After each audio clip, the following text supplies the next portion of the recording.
It was called a death march not because of how many died. Of the 12,000 Americans, only about 1,700 lived to come home. But they called it a death march because of the way they died. If you stopped on the road, you were killed. If you had a malaria attack, they killed you. If you had to stop to defecate, they killed you. If you just couldn't take another step, they killed you.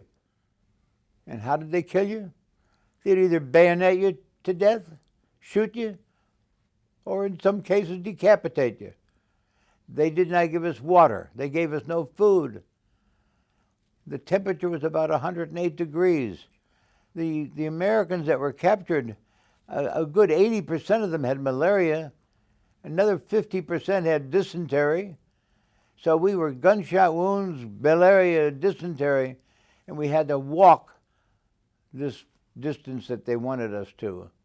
Under these conditions, it was unbearable.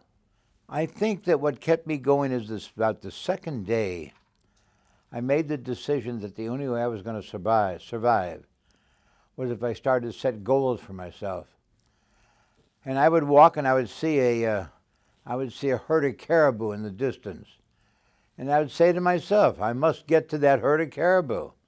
I didn't know where they were. I didn't know how far they were. I didn't know how many days it was going to take me or how many hours. But I made every effort to get to that herd of caribou.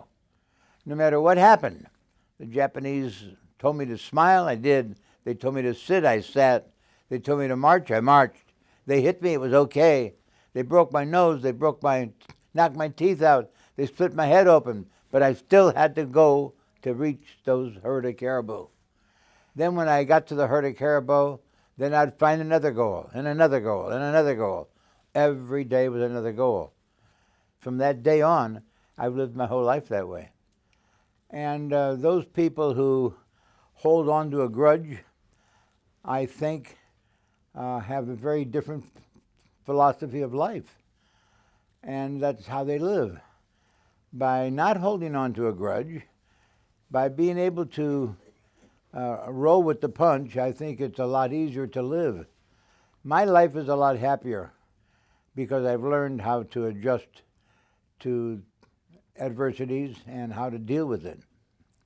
The Disabled American Veterans, I'm a lifetime member. I believe that they are an organization that spells out clearly what their goals are. You know, Disabled American Veterans doesn't mean that you have to be disabled with the loss of a limb. You could be disabled other ways. And I do believe that every man that came back from Bataan are disabled in some manner, either mentally, emotionally, through physical attributes.